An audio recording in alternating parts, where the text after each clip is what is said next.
नमस्कार, माझं नाव नेहा देशपांडे. मी एक सायकॉलॉजिस्ट आणि कोच आहे. नवरात्र ही देवी दुर्गाला तिच्या अनेक रूपांमध्ये सन्मानित करण्याचा एक काळ आहे. प्रत्येक स्त्री ही शक्ती, बुद्धिमत्ता आणि करुणेचा पैलू दर्शवते. दैवी स्त्री शक्ती स्वीकारणं आणि एकमेकांना उन्नत करण्याचा प्रवास या 9 दिवसात आपण करूयात. यावर्षी मी तुम्हाला केवळ तिची दैवी ऊर्जा साजरी करण्यासाठीच नाही, तर स्त्रियांना वारंवार तोंड द्यावं लागणाऱ्या एका महत्वाच्या समस्येवर विचार करा अशी विनंती करणार आहे. बऱ्याच महिला एकमेकांना चांगलं बोलण्याऐवजी किंवा वर उचलून देण्याच्या ऐवजी एकमेकांना त्या खाली खेचत असतात किंवा सतत एकमेकींबद्दल काहीतरी बोलत असतात. आता तुमच्याच घरात बघा, मित्रपरिवारात, ऑफिसमध्ये, बिल्डिंगमध्ये किंवा नातेवाईकात अशी एक तरी स्त्री तुम्हाला नक्की आढळून येईल, जी कायम दुसऱ्या स्त्रियांना मागे खेचण्याचा प्रयत्न करत असते. टोमणे मारते, कधी कमी लेखते आणि तिच्या मागे ना सतत तिच्याबद्दल काहीतरी बोलत असते. बहुतांश ते वाईटच असतं. तर अशा लोकांशी कसं वागावं, आणि आपण तर अशी व्यक्ती नाही होत ना जी दुसऱ्यांशी अशी वागते, तेही आपण आता निरखून पाहूयात.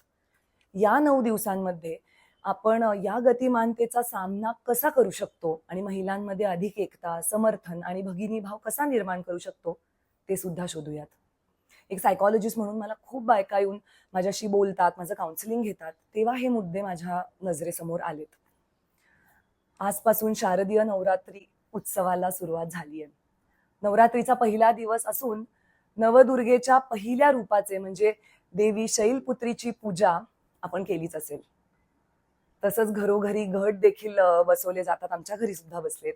शैल म्हणजे हिमालय आणि पर्वतराजा हिमालयाची कन्या असल्यामुळे माता पार्वतीला आपण शैलपुत्री असं म्हणतो. माता पार्वती ही भगवान शंकराची पत्नी तर आहेच, पण तिचे वाहन वृषभ म्हणजेच बैल आहे, त्यामुळे तिला वृषभारूढा असे सुद्धा म्हणले जाते. जे कोणी देवी आपल्या शैलपुत्रीची भक्ती आणि विधीपूर्वक पूजा करतो, त्याच्या सर्व मनोकामना पूर्ण होतात आणि त्याला सर्व प्रकारच्या संकटापासून मुक्ती मिळते. तर आता ज्या मुद्द्यावर मला बोलायचंय त्याच्यावर मी येते की ही शैलपुत्री जी देवी आहे ना, ती शुद्धता दर्शवते. आता मनाची शुद्धता आपण कशी करायची? इतर महिलांचे दिसणे, कपडे, जीवनशैली, आवडी-निवडी यांच्या आधारे आपण किती तत्पर आहोत याचा विचार आपण करूयात. स्त्रिया अनेकदा एकमेकांनाच कठोर म्हणजे त्या एकमेकांच्याच कठोर टीकाकार असतात. एखाद्या स्त्रीचं दिसणं, आवडी-निवडी, जीवनशैली यावर पटकन टीका केली जाते. आपण मतभेद आपल्यात होऊ शकतात, तर ते साजरे करण्याऐवजी आपण कधी कधी त्यांची छाननी करतो आणि पुलांच्या ऐवजी आपण एकमेकांमध्ये भिंती तयार करतो. प्रत्येक व्यक्तीच्या बोटाचे ठसे जसे वेगळे असतात, तसेच प्रत्येका बाईचे गुणदोष सुद्धा वेगळे असतात. निसर्गात विविधता नसेल तर सगळीच लोक एकमेकांसारखी होतील. त्यामुळे त्या स्त्रीला बदलायला कृपया करून जाऊ नका. आहे तशी प्रेमाने स्वीकारा आणि एक नक्की लक्षात ठेवा की समोरची व्यक्ती ही एक आरसा आहे. त्यामुळे तुमचं मन, तुम्ही जसे आतून आहात तशीच तुम्हाला ती दिसते, मग ती चांगली असू देत किंवा वाईट.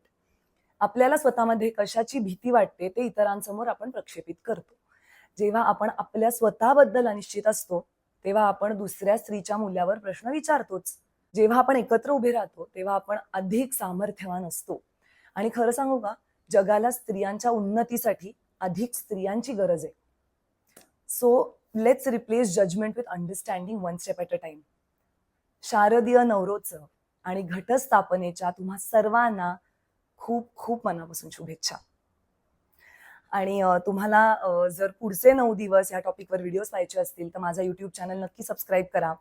आणि रोज एका नवीन टॉपिकवरती असं संभाषण मी घेऊन येणार आहे, म्हणजेच एक डिस्कशन ज्याची आज मला वाटतं या समाजाला खूप गरज आहे. त्यामुळे I hope you enjoy this video आणि येस, हॅपी नवरात्री एव्हरीवन. नमस्कार.